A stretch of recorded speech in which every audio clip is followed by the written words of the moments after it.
Hey there guys, welcome to the next time lapse here on the channel. It's Friday again, that means it's time for another time lapse. Going to be doing something totally different in this video. You can see the giant clear plastic sheet that I have here, and this is the plastic that I use for my ID holders, by the way, just a little trivia. But I'm actually going to be using the duct tape, and I'm actually not going to be using any hobby knives or any scissors or anything in this video. I'm going to be totally ripping the tape by hand and applying it onto the clear plastic sheet here. And I've seen this kind of art done a lot at the Duct Tape Festival over the past couple of years. I've seen a lot of it done online, and it does take a long time to make. It's definitely a very tiresome kind of artwork because you're hand ripping every single piece, and this is a fairly small painting that I'm doing here, but if you're doing it with a huge sheet, it does take a very long time and your fingers get really sore. So even after doing this little thing here, my fingers were really sore, and they're still sore right now. So what I'm going to be doing is just applying all these pieces. You have to kind of just curve the tape as you go along with it. I took a permanent marker and I marked on the sheet here exactly all the parts that I need to mark with the tape. And it's kind of rough. This is actually my very first time doing this, so I don't expect it to come out, looking perfect, but we'll see how well it goes. So you can tell there's a lot of sticky string in there. There's a little bit of part of the inside of the tape that's showing. I am going to be skipping around a little bit here because this would have been the longest time lapse I've ever had on the channel if I didn't skip around a little bit. It did take at least probably a good half an hour total of just ripping all these different tape pieces and sticking them on. So I'm going to be making the silhouette portion all of the black tape here, and then I'm going to be adding a white trim around it, which is going to be kind of cool.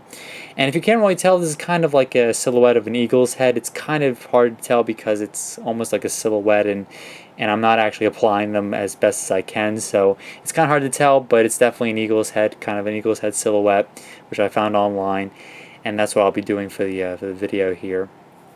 Definitely took a long time to rip all these different pieces. Once you get it to a certain point, you can't really rip it anymore because you can't get enough leverage on the piece of tape, so you kind of have to rip off a new piece and then go from there. But as you can see, I'm kind of ripping the pieces kind of small. You can definitely rip them really thin if you try to work with them, as you can see with that small piece there, but you definitely have to just keep working with it until you get the right piece. And then sometimes if you rip off a certain piece, it'll work on a different part of the painting, so it might not work for the part you're working on, but you can just stick it anywhere else as long as you have an open spot. So it's kind of an unusual way of doing paintings, but this was a lot harder than actually working on the trim. The trim was a cakewalk in comparison. You'll see that pretty soon.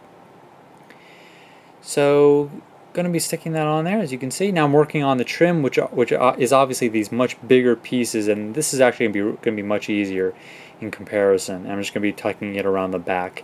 I was going to apply the white pieces to everything inside the silhouette, but I was looking at the time and how long it was taking me just to apply, the trim and everything, and I decided to cut it back a little bit. So I went all the way around the entire painting, and then I'm actually going to be coming up with something to do with the inside, because you can of course stick this onto a background and then the background will shine through because it's of course just a clear plastic sheet. So I'm going to decide what to do with it. I haven't quite figured out what I'm going to do with it next, but decided to give kind of like a cool trim all the way around the painting here for the end here, and that didn't take too long, but it was still kind of long. So I'm applying all these pieces. I'm just going to wrap them around the back, and the plastic is a little flimsy, so you kind of have to stick it on as many pieces as you can and then kind of work with it from there. But just going all the way around the eagle's head, and then I'll be just wrapping it around the back. So coming towards the end of the time lapse, hopefully you guys like the Quacker giveaway, which ended today. There will be another giveaway, which is the Westcott giveaway, which will be coming this coming Monday. So definitely watch the channel for that. Definitely don't miss out on that. And there you can see, it's actually pretty cool. I'm actually going to be taking a piece of paper and sticking it underneath so you can see what the silhouette looks like. And I'm not sure what I'm going to do with that. I still need to come up with a cool background and then kind of use that, which is kind of cool. So just use a clear plastic sheet for this, Sharpie. I printed out the image and then just drew on top of the plastic sheet what exactly I needed to stick down, which is kind of cool. So hopefully you guys liked the video, and that concludes this Friday's time lapse. I'll catch you soon on the channel for the Westcott giveaway.